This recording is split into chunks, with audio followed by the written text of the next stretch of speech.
수가 미국 메이저리그에서 선수로 활동했죠. 그래서 한국인들도 미국 메이저리그 그 프로야구 경기를 많이 봤습니다. 그때 미국 뉴욕의 매치라고 하는 팀의 최고 이 선발 투수가 이 결승전이 걸 달린 이 마지막 중요한 경기에서 이 투구를 잘못해가지고 아주 형편없이 이렇게 투구해서 결국은 거기서 강판당했어요. 강판당한 중간에 이제 물러나는 걸 말하는데 무려 1회에 7실점을 하고 1회도 마치지 못하고 거기서 마운드에서 쫓겨났어요.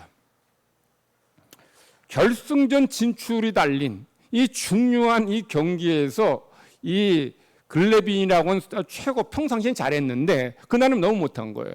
그래서 이 투수가 얼마나 사람들한테 비난을 당하고 욕을 먹었는지 모릅니다. 그런데 이제 그렇게 경기에서 지고 나서 이 글래빈과 이제 인터뷰를 했는데 그 인터뷰 내용이 한국인들과 본 사람들에게 큰 충격을 줬어요. 이게 뭐라고 인터뷰했는지 제가 간략하게 제가 여러분에게 소개할게요. 기자들은 계속 나에게 절망했느냐고 묻는데 나는 나 자신에게 실망했을 뿐입니다. 물론 그 경기는 우리에게 매우 중요했고 그래서 저는 그 경기를 잘 못해서 저 자신에게 또 다른 사람에게 실망을 끼쳐드렸죠. 그렇지만 저는 야구 경기 때문에 진 경기 때문에 절망감을 느끼지는 않습니다. 가령 제 딸 아이의 친구는 최근에 다리에 악성 종양이 발견되어서 다리를 절단해야만 했습니다. 그런 것이 절망적인 상황이죠. 저는 제가 투구를 잘 못해서 경기에서 패배했지만 그래서 실망하긴 했지만 저는 이제 다시 평상시처럼 여느 때와 마찬가지로 내일 아침이면 우리 딸 아이의 포옹을 받을 것이고 제게는 그것보다 더 중요한 것은 없습니다 라고 말했어요. 그 당시에 그 유명한 배우가 자기 어머니가 돌아가셨는데 촬영이 임했다. 장례식 안 가고 촬영에 임했다는 그런 이야기가 미담처럼 여겨졌던 때였어요. 그러니까 이 가정에서 정말 가정에 내가 해야 될 가정을 지키고 돌보는 일보다 직장의 일이 더 중요하게 여겼던 그런 때였. 지금도 마찬가지겠지만 말이죠. 그런데 그런 상황에서 이 글래빈이 그렇게 경기를 패배하게 만들고서도 그가 절망하지 않았다는 이 말은 참 우리에게 충격을 주었어요. 글래빈과 달리 당시 한국 사회는 가정과 가족을 중요하게 여기지 않았기 때문에 만약에 한국에서 그런 일이 생겼다면 그 결승전이 올라갈 수 있는 그 중요한 경기에서 나로 인해서 졌다면 아마 욕을 바가지로 먹었을 것이고 본인도 낙담하고 절망했을 거예요. 그런데 글래빈은 내가 좀 투구를 잘못해서 나 자신에게 실망하긴 했지만 그렇다고 해서 절망하지도 낙담하지도 않는다는 거죠. 왜냐하면 내게는 사랑하는 자녀가 있고 가족이 있기 때문인 거죠. 그러니까 사랑하는 가족이 있으니 다시 열심히 일하면 된다는 거예요. 다시 열심히 운동하면 된다는 거예요. 그러니까 정말 절망적인 것은 사업에서 실패한 것이 아니라 가정이 깨지고 가족이 위기 상황에 놓인 것, 이것이 절망적인 상황이라는 거예요. 그런 면에서 글래빈의 모습은 우리 한국 사회가 미국과 얼마나 다른지를 잘 보여줍니다. 왜냐하면 한국 사회는 가정과 가족보다 뭐가 더 중요해요? 회사가, 직장이, 일이, 사업장이 더 중요하게 해요. 그래서 늦은 밤까지 일하는 사람 우리는 부지런하고 성실한 사람처럼 여긴다는 거죠. 그런 사회, 그런 회사, 또 그런 가정이 건강할 수 없는 것은 당연해요. 그런 가정에서 그런 환경 속에 살아가는 사람들이 행복하지 못한 것은 너무 당연한 일이에요. 그래서 한국 사회가 전 세계에서 자살률 2위입니다. 1위는 우리와 같은 민족인 북한이에요. 한민족이 전 세계에서 자살률 가장 높은 그런 민족이라는 거예요. 왜냐하면 가정은 한 인간이 행복을 누리는 곳이어야 되고 가정에서 지지와 격려, 사랑과 이런 인정을 받아야 되는 곳이에요. 그런데 한국 사회에서 이 가정에서 사람들이 우리 자녀들이 아내와 남편이 지지받고 인정받고 사랑받고 격려받지 못하고 힘을 공급받지 못해요. 그러니 가정이 행복하지 못하고 가정이 이 각 개개인을 지켜주는 보루가 되지 못하는 거예요. 그러니 이것이 우리 사회의 위기고 어려움인 거예요. 성경을 보면 하나님이 가정을 별로 좀 중요하게 여기지 않는 것처럼 보여요. 왜냐하면 성경에는 하나님 말씀에 순종하는 삶이라든지 성도가 거룩한 삶을 살라든지 이런 말씀은 많은데 이 성경에 행복한 가정, 건강한 가정에 대해서 행복한 부부에 대해서 이런 말씀은 별로 없어요. 그래서 하나님이 가정을 별로 중요하게 여기시지 않나 이렇게 생각할 수 있다는 거죠. 근데 성경에 가정에 대한 말씀이 많지 않다는 것이 하나님의 가정을 중요하게 여기지 않는 것은 아닙니다. 오히려 하나님은 성도들이 하나님 말씀으로 가정을 잘 세워갈 때에 그 가정이 건강하고 그리고 그 속에 자라는 자녀들이 건강해지기 때문이에요. 즉 성경엔 부모가 하나님 말씀에 순종하고 하나님 사랑하고 그리고 자녀를 하나님 말씀으로 잘 키울 때에 그런 가정이 건강하고 행복해지기 때문에 그래서 굳이 꼭 가정을 찝어서 이렇게 살아 행복하다 이렇게 말씀하시지는 않은 거예요. 그러나 하나님의 마음은 하나님은 가정이 행복하고 건강하기를 기뻐하셔요. 그러므로 자녀를 하나님 말씀으로 키우고 양육하는 것은 자녀를 건강하게 키우는 본질이요 기본입니다. 자녀를 하나님의 말씀으로 양육하지는 않고 좋은 음식, 영양가 많은 음식 많이 먹인다고 해서 아이가 건강한 거 아니에요. 왜냐하면 하나님이 우리 사람을 빵으로만 먹고 살게 하신 것이 아니라 뭐를 먹게? 하나님 말씀을 먹고 자라도록 그래야 건강하도록 하나님 만드신 거죠.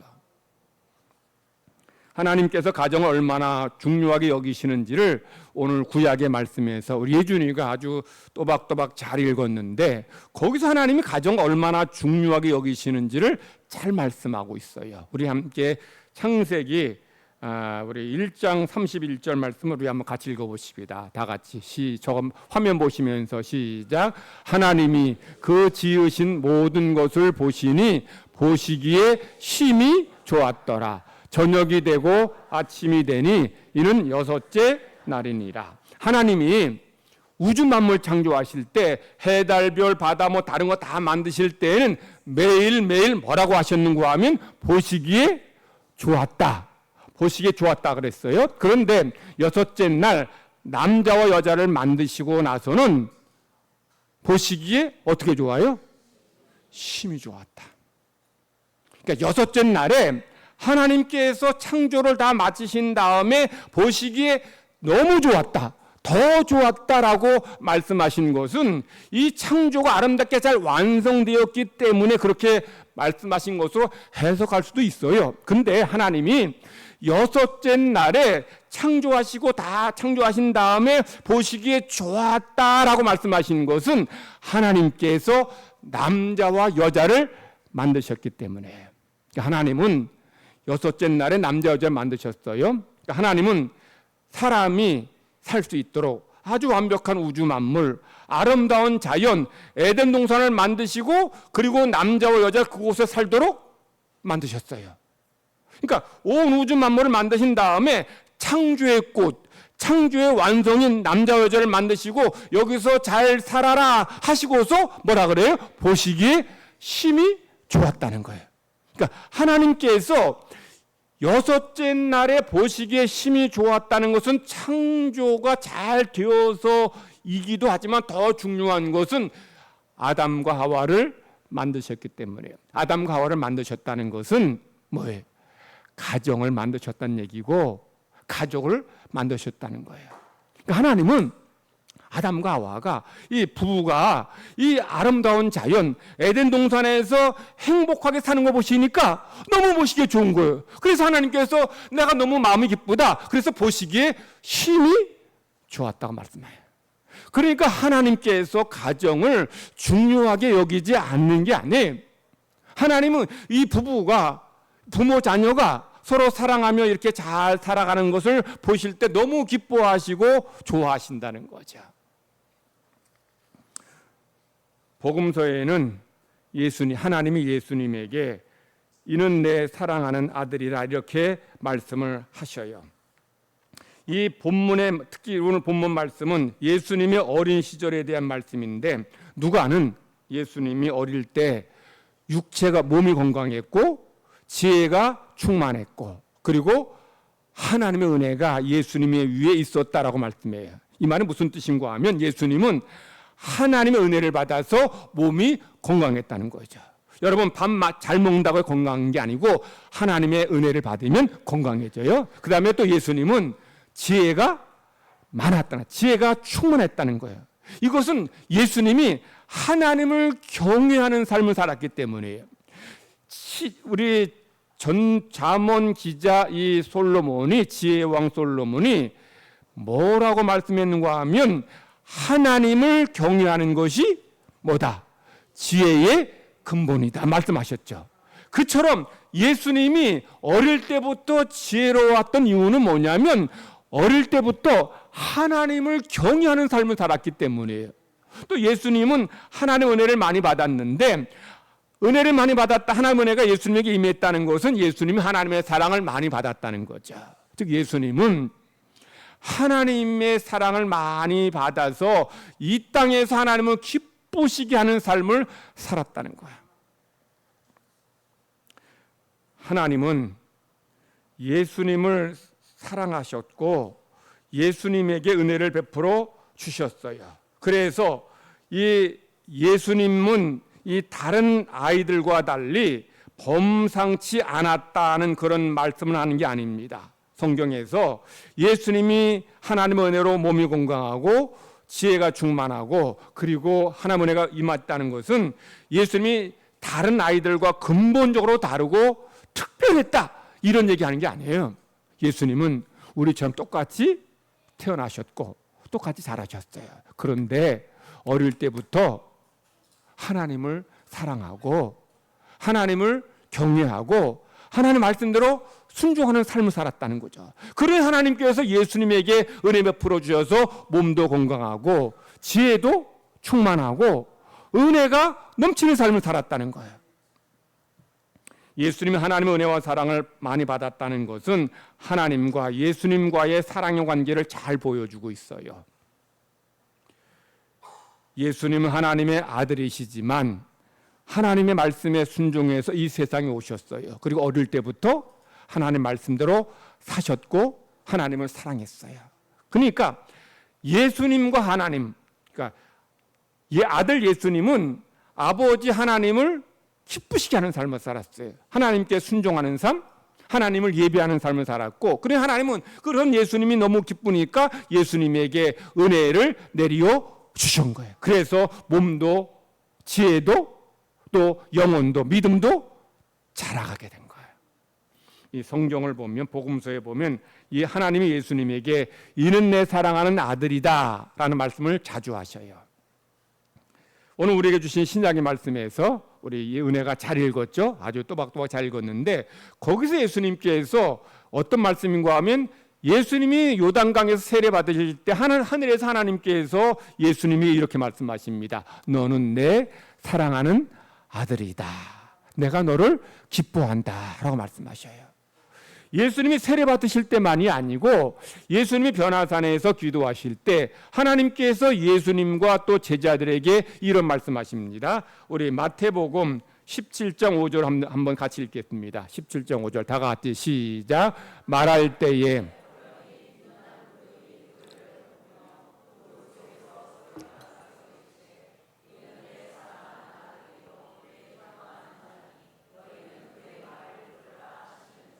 예수님이 세례받을 때만이 아니고 변화산에서 기도하는데 하나님이 나타나셔서 뭐라고 말씀하셔요? 이 아들, 이 예수는 내 아들인데 어떤 아들? 내가 사랑하는 아들이라는 거죠. 내가 기뻐한다는 거예요. 그러니까 예수님이 하나님이 예수를 얼마나 사랑하시는지를 말씀하고 있는 거죠. 하나님은 당신의 아들 예수님을 사랑하셨을 뿐만 아니라 그리고 사랑하신다는 말씀을 자주 하셨어요. 그랬기에 예수님께서는 이 유대 종교 지도자들에게 하나님의 말씀을 담대하게 전할 수 있었어요. 예수님은 위선, 형식에 빠진 유대 종교 지도자들을 날카롭게 책망도 하셔요. 그러니까 예수님은 누구를 만나든지 누구를 대하든지 심지어 대적들이 예수님을 죽이려 할 때에도 당당하셨고 자신감이 있었고 위축되지 않았어요. 이것은 예수님은 하나님께서 나와 함께 하실 뿐만이 아니라 나를 사랑하신다는 것을 예수님이 알고 계셨고 믿었기 때문이에요. 사랑받고 자란 사람은 당당하고 자신감이 있고 그리고 위축되질 않아요. 올해 우리 교회 학교 아이들이 리틀 지저스 유니온 여름 캠프에서 우승을 했어요. 리틀 지저스 유니온은 뭐냐면 작은 예수의 모임 이런 의미입니다. 거기서 이제 우승했는데 지난 둘째 주 오후 예배 때 아이들이 나와서 찬양하고 춤추는 거 여러분 다 보았을 겁니다. 제가 그거 보면서 아이들이 우승했다는 소식 듣고 아이들이 이렇게 아주 자신 있게 당당하게 춤추고 노래하는 거 보면서 제가 두 가지를 느꼈어요. 하나는 우리 교회 학교 아이들이 교회와 가정에서 교사, 교육자 또는 그 부모들로부터 말씀을 잘 배웠구나 그런 생각이 들었어요. 또 하나는 아이들이 부모로부터 사랑을 많이 받고 자라고 있구나 그런 데가 안심한 마음이 들었어요. 아이들이 부모로부터 가정에서 사랑받고 인정받고 지지받고 격려받고 용납받을 때에 그 아이들은 세상을 살아갈 때에 자신감이 있어요. 당당합니다. 위축되질 않아요. 왜냐하면 아빠 엄마가 나를 사랑한다는 것을 알기 때문에 애들은 어려움 만나도 그걸 또 잘 감당하고 넘기고 이겨요. 근데 아이들이 가정에서 부모로부터 인정과 지지, 격려와 용납, 사랑받지 못하면 애들이 위축되고 자신감이 없어요.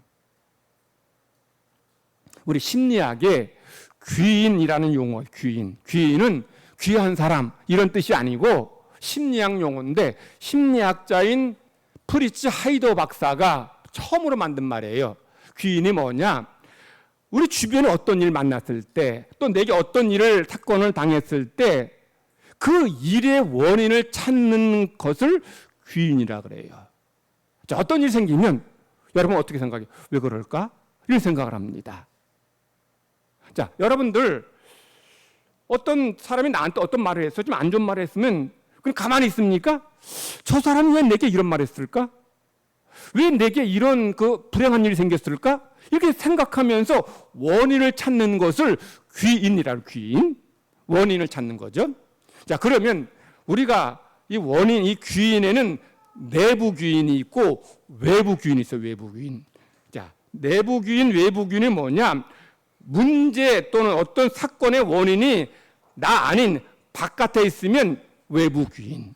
그리고 원인이 나에게 있으면, 나 자신에 있으면 그건 내부 귀인인 거죠. 자, 사람들은 그러면 이 내부 귀인, 외부 귀인을 어떻게 찾을까요? 만약에 어떤 사람 좋은 결과, 긍정적인 결과가 나왔을 때는 내부 귀인이라 생각할까요? 아니면 외부 귀인이라 생각할까요? 쉽게 설명하면, 자, 우리 오늘 연우가 또 반주도 잘했는데 연우가 또 공부도 잘해요. 자, 연우가 만약 학교에서 1등 했다 합시다. 1등 하면 1등한 그 원인을 나에게서 찾을까요? 아니면 다른 바깥에서 찾을까요? 그러니까 대부분 정상적인 보통의 사람들은 내가 학교에서 반에서 1등 했으면 내가 머리가 좀 똑똑하고 열심히 공부해서 1등 했다. 내부 기인에서 원인을 그 좋은 결과, 긍정적인 결과에 대해서는 내가 잘해서 1등 했다 생각해요. 근데 그건 부정적인 결과, 안 좋은 결과에 대해서는 내부 기인을 찾을까요? 외부 기인 찾을까요? 이를테면 사업에 실패했어요. 실패했으면 그 원인은 뭐라고 생각해? 내가 열심히 일하지 않아서 실패했다.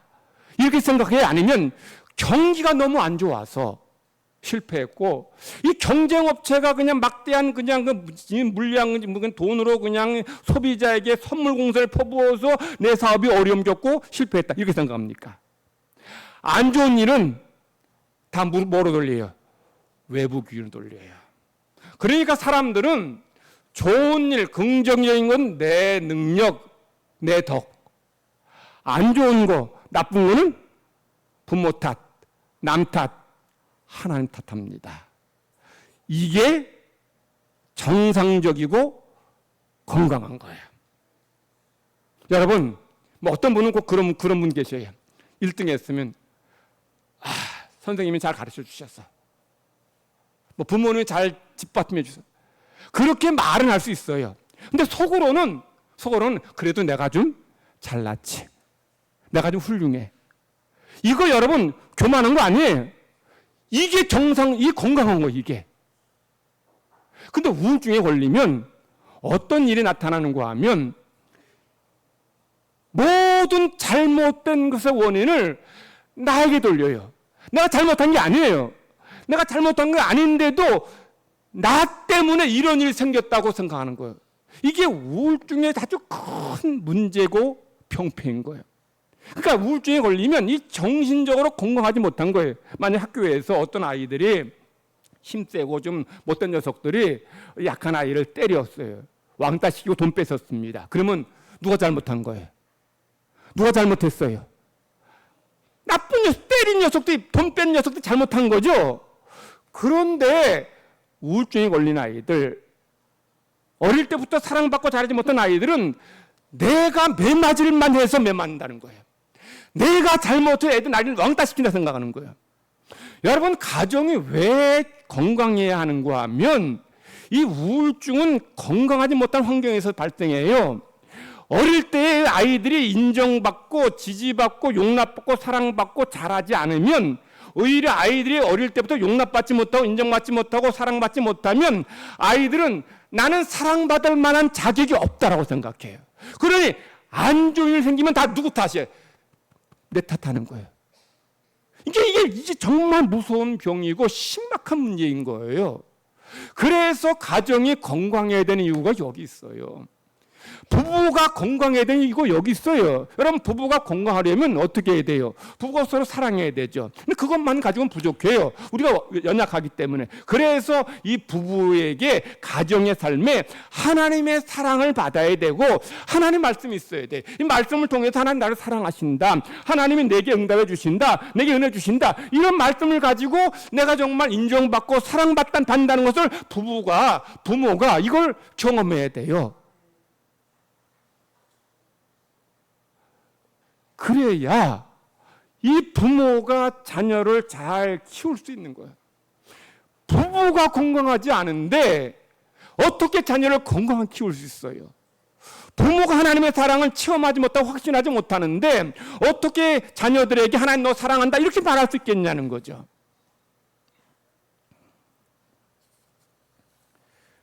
예수님이 하나님의 사랑을 받고 너는 내 사랑하는 아들이다. 이런 말씀 많이 들었을 때에 예수님은 아무리 유대인들이 예수님을 죽이려 하고 유대 종교 권력자 예수님을 죽이려고 해도 두려워하지 않았어요. 위축되지 않고 당당하고 자신감이 있었어요. 여러분도 마찬가지예요.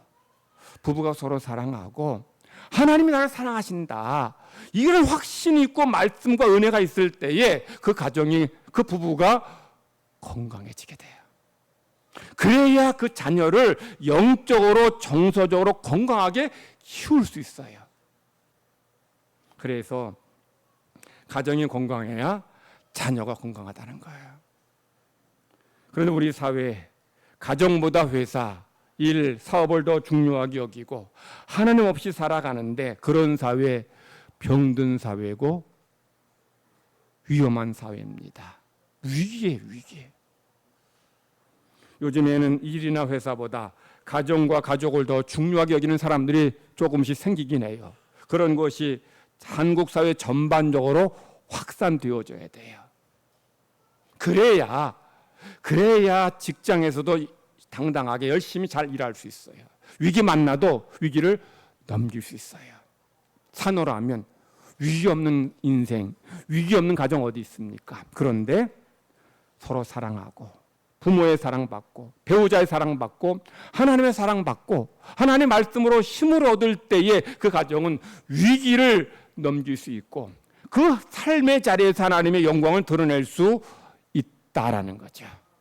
오늘 우리 함께 예배드리는데 여러분의 가정에 하나님의 말씀, 하나님의 은혜와 사랑이 풍성하길 바라고 남편과 아내는 서로 사랑하고 배려하고 그리고 자녀를 위해서 말씀으로 기도와 사랑으로 잘 키울 때에 우리 가정이 하나님께서 보실 때에 보시기에 심히 좋은 가정 될 줄 믿습니다. 기도합시다. 하나님 아버지 감사합니다. 허물과 죄로 죽은 저희들을 구원하시고 하나님의 자녀 삼아 주시니 감사드립니다. 우리에게 귀한 가정 허락하여 주시고 믿음의 가정 위에 우리 가정을 세워주시니 감사드립니다. 하나님 성도들 가정 붙잡아 주시고 때마다 은혜와 사랑과 복을 내리어 주시옵소서. 하나님이 우리를 사랑하신다는 것을 우리 모든 성도들이 기억하며 깨닫게 하시고 하나님 말씀을 통해 우리가 날마다 은혜 받고 새심과 용기 얻게 하여 주시옵소서. 무엇보다 부모가 우리 가정에 주신 자녀들을 눈물로 위해 기도하고 하나님 말씀으로 양육하고 사랑하고 지지하고 격려하고 인정하고 용납해 줄 때에 이 아이들이 사랑받고 자람으로 인해서 세상에서 자신감 있고 당당하고 하나님과 사람에게 영광 돌리며 인정받는 귀한 사람들 될 줄 믿습니다. 우리 예수님이 어릴 때부터 키가 자라며 건강하고 지혜가 자라며 총명하고 하나님의 은혜와 사랑이 풍성했던 것처럼 우리 성도들 가정에서 자라는 자녀들, 우리 교회 공동체 안에서 자란 어린 아이들이 어릴 때부터 하나님의 사랑 안에서 몸도 지혜도 믿음도 잘하는 아이들 되게 하여 주시옵소서. 우리 청소년들, 청년들 앞길을 선하게 인도해 주셔서 이들 통해 하나님의 영광이 나타나지게 하여 주시옵소서. 크신 사랑 감사드리며 예수님의 이름으로 기도드립니다. 아멘.